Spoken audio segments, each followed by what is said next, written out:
بسم الله الرحمن الرحيم لا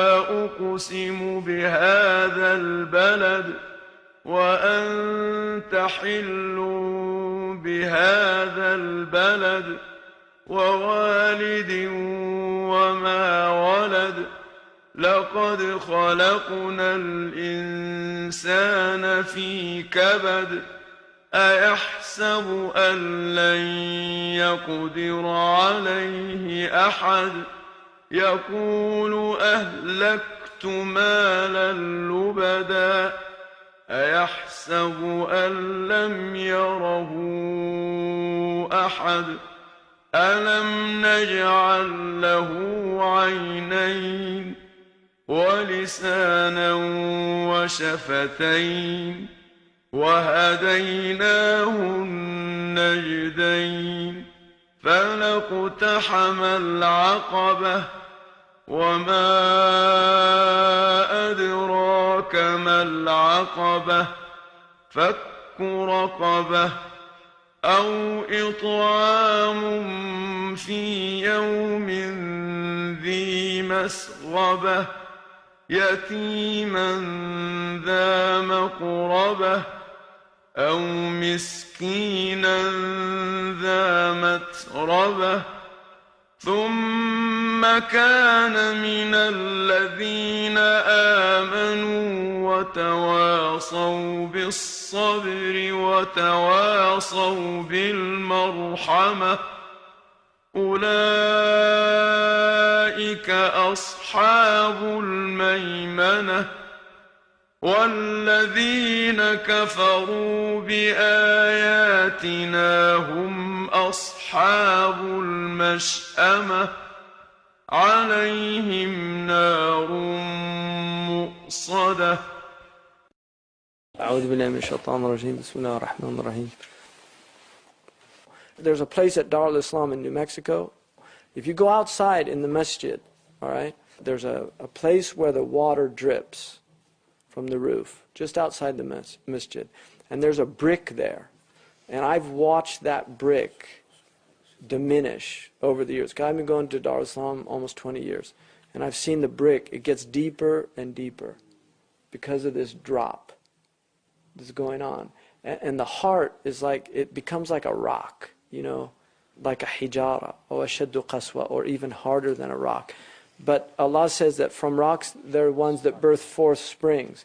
And so the hardening of the heart that's what dunya does to the heart. Yuqassi al-qalb. It makes the heart hard. There's people who hear the Quran, it has no effect on them. They hear it. People used to die hearing the Quran. Wallahi, I swear to God, people used to literally die. We have it in the books. They would hear a verse of Quran, they would die. The Sahaba heard the Quran and they were suddenly in China and in Morocco. I mean, they called them lizard eaters. The Persians looked down on the Arabs. They were nobody. They were insignificant historical people, just living in this desert. They never went anywhere. They had rihlat ash-shita'i wal-sayf.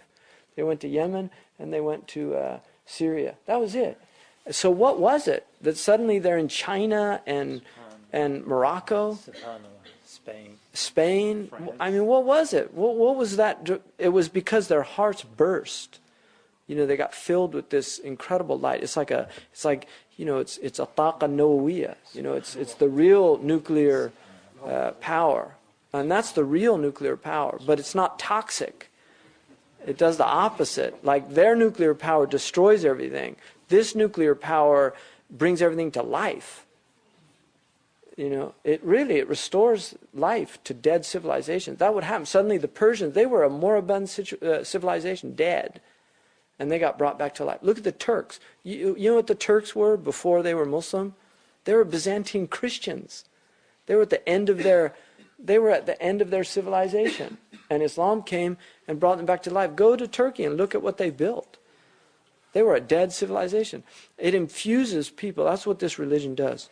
So anyway, this is the month of Quran. And the beauty of Ramadan. Ramadan's amazing. It really is. If you think about it. And even if you don't think about it, it's amazing.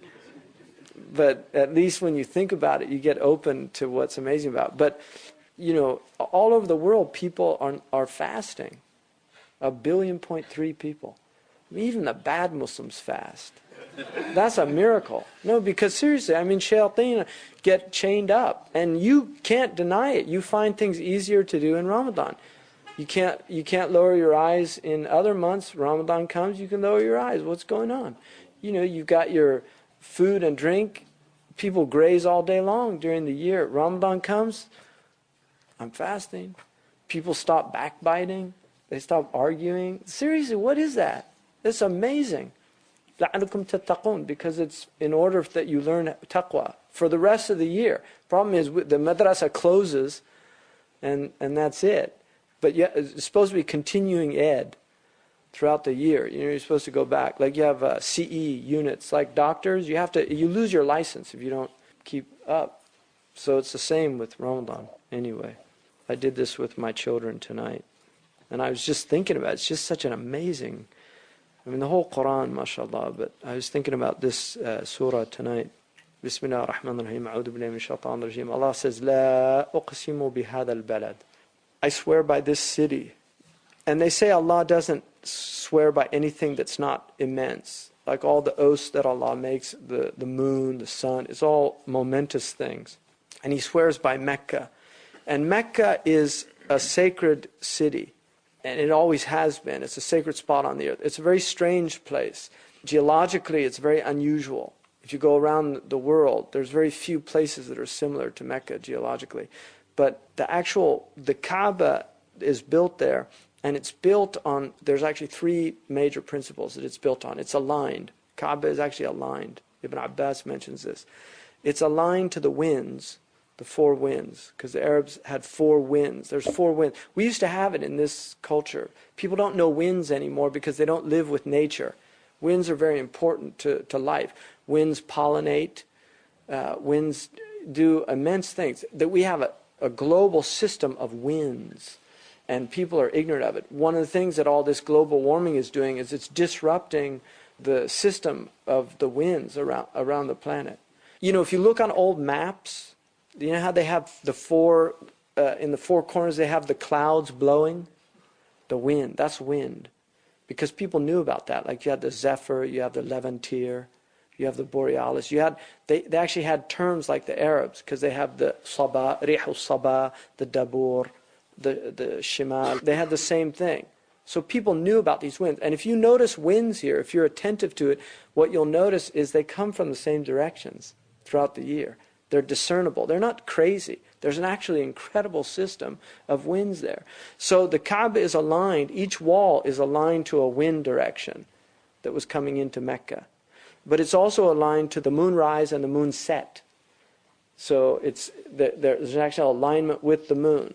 And this is archaeoastronomy is all over the planet. You'll find archaeoastronomical sites. Ancients were very, very obsessed with aligning sacred buildings to the heavens. So you'll find it all over. But the Kaaba is not an exception. It's actually the rule, probably, that the other ones were based on.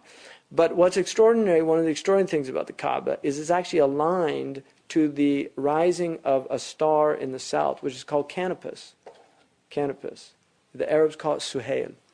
If you look up Canopus on Sheikh Google, what you'll find is Canopus is a very unusual star, because according to NASA, it's the single most important star for celestial navigation.